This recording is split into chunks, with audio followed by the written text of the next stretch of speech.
I'm going to talk about 48 Hours in Philadelphia, PA, the city of brotherly love, Rocky, and so much more. Here are a few travel tips if you're visiting for a weekend or for a few days.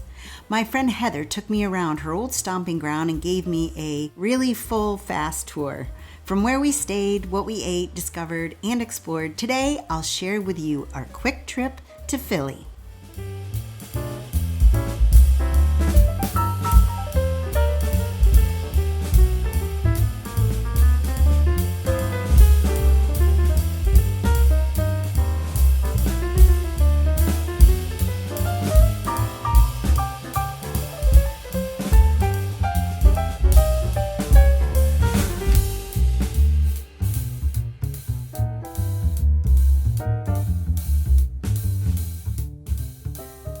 Welcome to the Travel with Wendy channel. I love connecting and interviewing small business owners around the globe. I like to share reviews and hit the trails hiking. Thanks for joining me today because it's always an adventure when you travel with Wendy. First up, where we stayed. If you're only in Philadelphia for a few days, I definitely recommend staying in Old Town or Center City. We stayed at the Residence Inn by Marriott with great views from our window. The hotel offered a breakfast buffet and parking, and the buffet included pancakes, waffles, eggs, fruit, coffee, and juices, and had plenty of seating in the dining area. Center City is located near several restaurants, shopping malls, and not too far from the Independence Visitor Center and many of the historic sites. So exploring Philadelphia, if you're just there for the weekend or 48 hours, like I was saying, you might want to narrow down what you can see because you just can't see it all. You definitely want to run the stairs at the Museum of Art like Rocky did and take a picture with the statue. That's super fun to do. And then we visited the Independence Visitor Center or Independence Hall. We are at Independence Hall, and it is not much to get in to do the tour here, but you do have to make a reservation. It is $1, and it's recreation.gov for the website. My assistant, lovely assistant, is helping out with my cheat notes. But we made our appointment for this afternoon, so I'm looking forward to seeing the inside. The park tour guides are super helpful, and I want to give them a shout out because they did a big thank you at the beginning of our tour to retired active duty servicemen and women. As a military spouse, this always warms my heart. Okay, so we are heading to the Betsy Ross house, but we are passing by the Philadelphia Conference. Pretty cool. Absolutely one of our highlights on this Philadelphia trip was visiting here. The greeter and the guides were friendly and personable. We arrived right at opening, avoiding scheduled bus tours and large groups. So Betsy Ross, talk about a strong woman, created and made our national flag while British soldiers were dining downstairs, gutsy and brave. She wasn't just a seamstress, she was literally behind the fabric of the spirit of our nation. Go Betsy! Another place we explored was Chinatown, and this neighborhood is in downtown Philadelphia and combines Chinese, Thai, Vietnamese, Korean cultures and cuisines. Here we go! Chinatown, Philadelphia.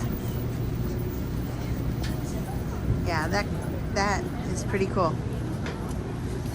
We saw several shops and restaurants and markets that had unique fruits and vegetables.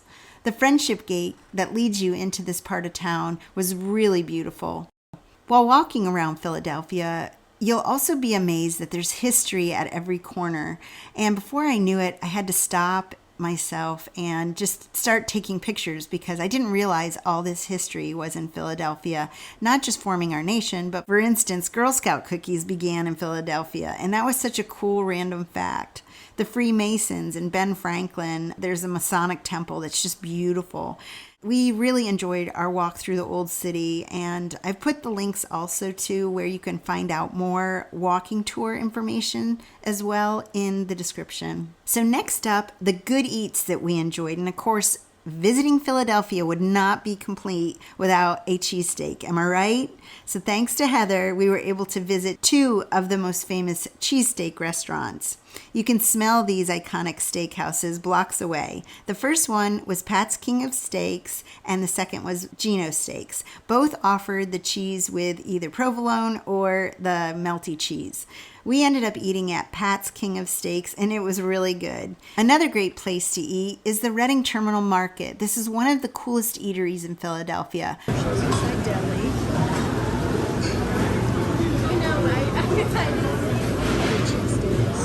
Spataros. Yep, fish.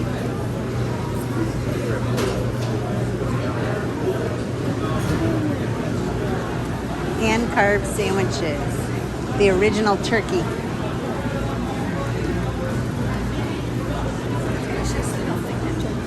Oh yeah. Sweet Nina's.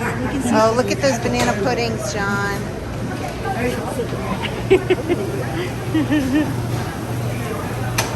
Sweet Nina's.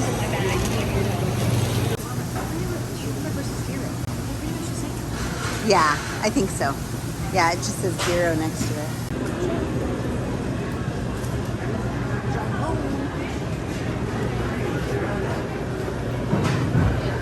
Let's check out the mini one. 100,000 visitors visit the market every week, according to their website.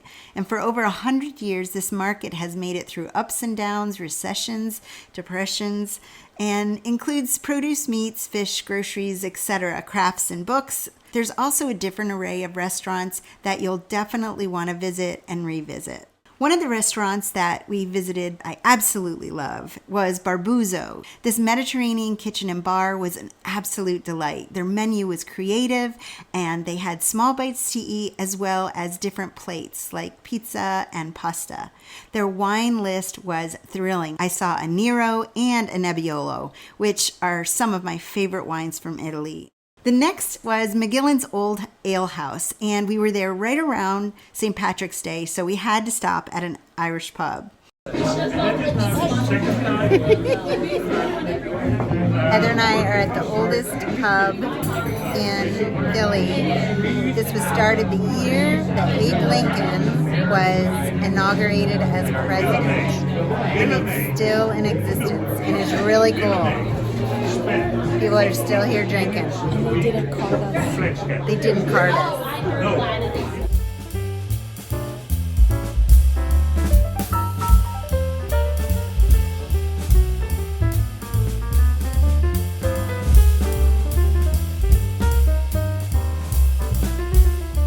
So Philadelphia to me felt like a big, huge neighborhood or neighborhood city, and it just was connected one neighborhood to another, making it into a city, but they were totally different, but yet they melded together. And we began to notice painted murals that adorned the brownstones and brick buildings, each one telling a different story, but still a story of America and Americans. If you're traveling along America's East Coast, up or down 95, and you haven't visited our independent city, I'd highly recommend it. As you can see, 48 hours was just not enough. And if you're lucky, grab one of your BFFs and take her with you. Remember, it's always an adventure when you travel with Wendy. For more inspiration and travel ideas, visit my website, travelwithwendy.net. Ciao!